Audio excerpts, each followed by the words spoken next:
El ganador reescribe la historia a su gusto.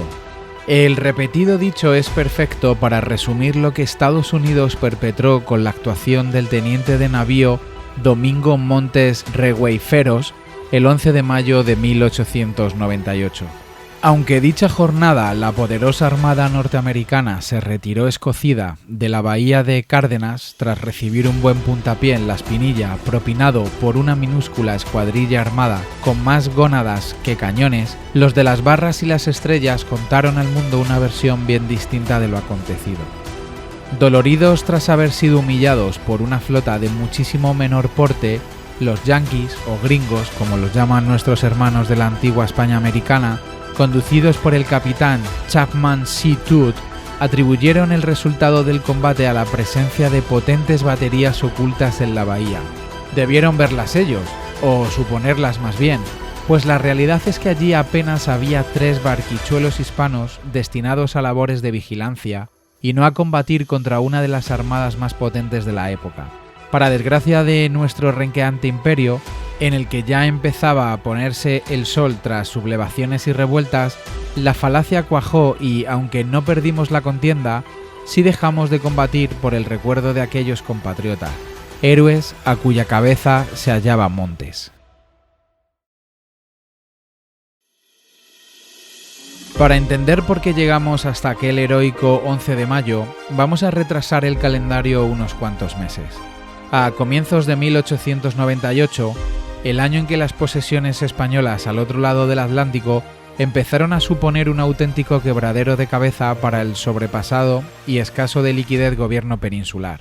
A las frecuentes revueltas locales pronto se sumaron las pretensiones de Estados Unidos, un país con menos de 200 años de historia, pero que tras pasar su adolescencia expandiéndose hacia el oeste a costa de los nativos, ahora ansiaba conseguir nuevos territorios fuera de su nación y desbordar sus fronteras.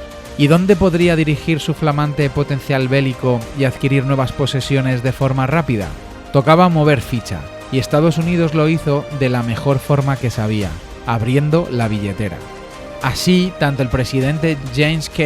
Polk como los sucesivos gobernantes, hasta llegar a William McKinley, ofrecieron suculentas sumas de dólares a los nuestros a cambio de territorios como Cuba.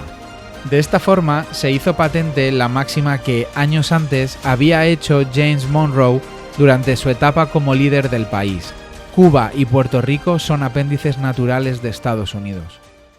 Con lo que no contaba ninguno de los presidentes es con que la respuesta sería una sonora negativa, aunque esto tampoco les supuso un problema como tal.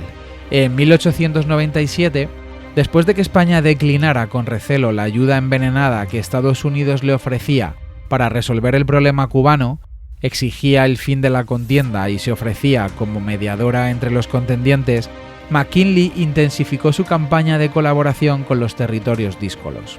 Más dinero y más armas para el enemigo de su enemigo. Sistema, por cierto, que Washington aplicaba desde hacía años a sabiendas de que Cuba era el primer productor del mundo de azúcar y la llave para el dominio del Caribe. La situación volvió a dar un vuelco el 15 de febrero de 1898 cuando, en mitad de la noche, el buque estadounidense Maine, el cual había llegado a las costas cubanas en misión de paz, aunque sin previo aviso y considerablemente armado, voló por los aires. Sin mediar palabra, los norteamericanos culparon de la explosión a los españoles. Nada más oportuno, ¿no cree?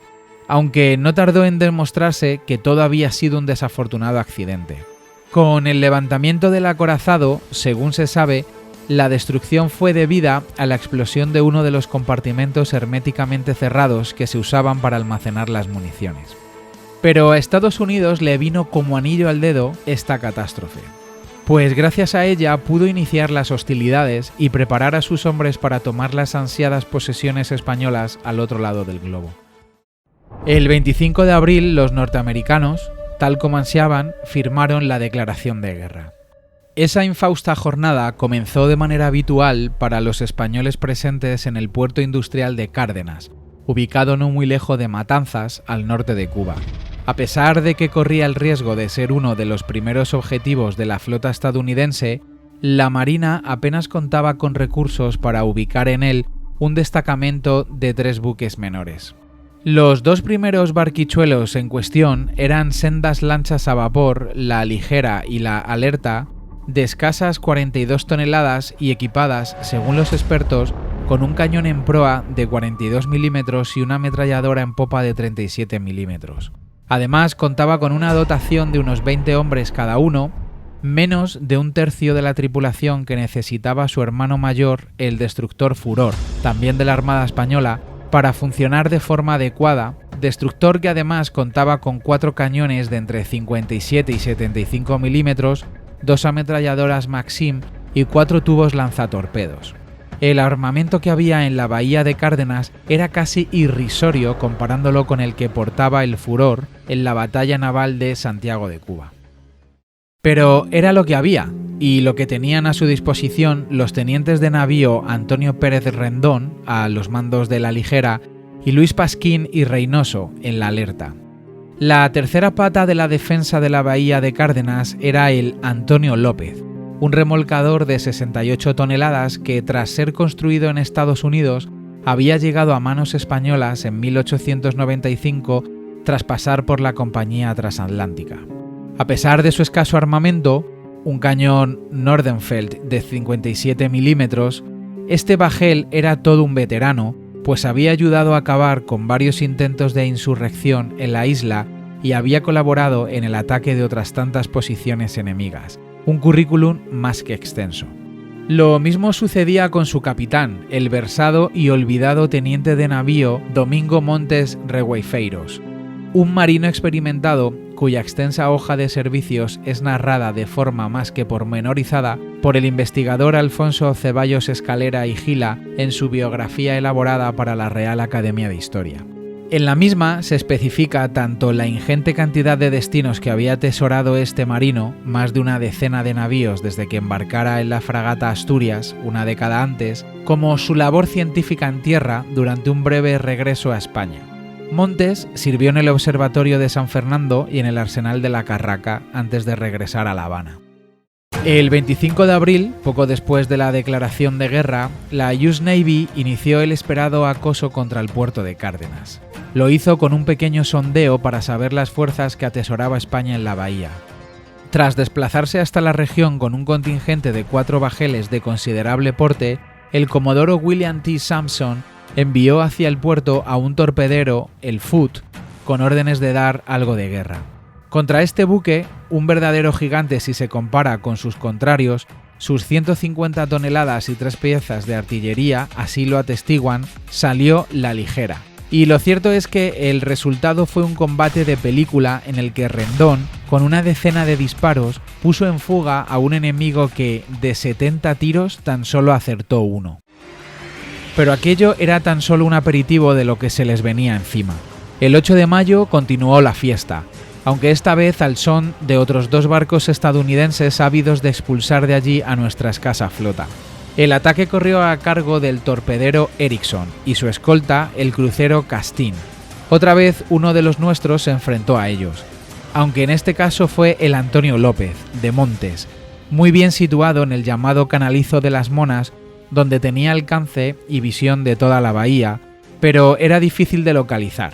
El Antonio López se estrenó con su cañón Nordenfeldt, batiendo también a este explorador estadounidense que se retiró al amparo del crucero. En vista que la pequeña flota estaba determinada a defender la zona, los estadounidenses se propusieron enviar algo más que un bajel para acabar con ella. El 11 de mayo se presentaron ante Cárdenas 4 navíos de porte muy superior a los españoles, todos ellos a las órdenes del capitán Chapman C. Todd.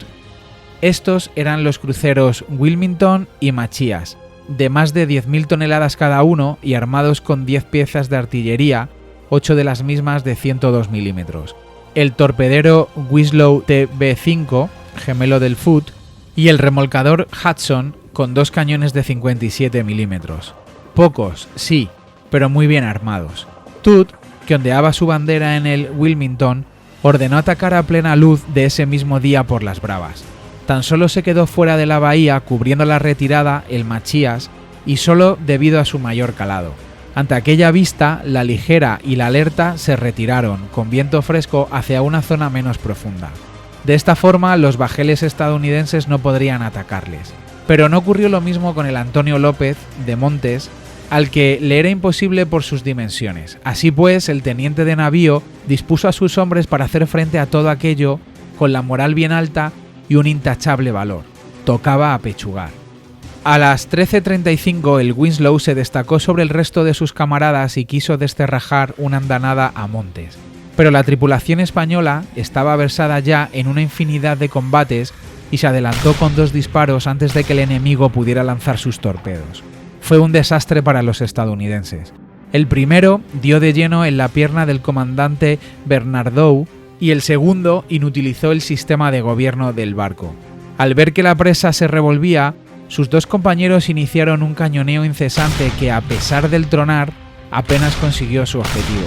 Al final, y a pesar del reguero de bombazos, tan solo impactaron 11 sobre el Antonio López. Provocaron bajas, en efecto, y también un incendio, pero seguía a flote. La situación debió de ser extraña para ambas partes. Por un lado, Montes evacuó parte de su bajel a sabiendas de que el enemigo no fallaría en la siguiente andanada, y por otra, los norteamericanos no entendían cómo era posible que un único navío pudiese hacerles frente. Horas después, cuando los disparos del Antonio López provocaron un incendio en el Winslow, Todd, desconcertado, tocó a retirada. Quizá por miedo, quizá por desconocimiento, Montes produjo más bajas a la Armada Americana que la escuadra de Montojo en Cavite y la de Cervera en Santiago de Cuba, ocasionando la muerte del único oficial en el conflicto, Buckley. Lo más llamativo de esta derrota fue la versión que ofrecieron los estadounidenses para justificarla. Todd afirmó que habían sido aplastados por unas baterías ocultas españolas escondidas en la bahía. Quizá lo creyeran de verdad, pues sus bajeles llegaron incluso a disparar contra la población. En todo caso, su teoría se ha replicado cientos de veces en los libros de historia anglosajones. A pesar de la propaganda anglosajona, el susto de ese día les valió para no volver por allí en toda la contienda, y en el caso de Montes, le valió para obtener la Cruz Laureada de San Fernando por su gesta.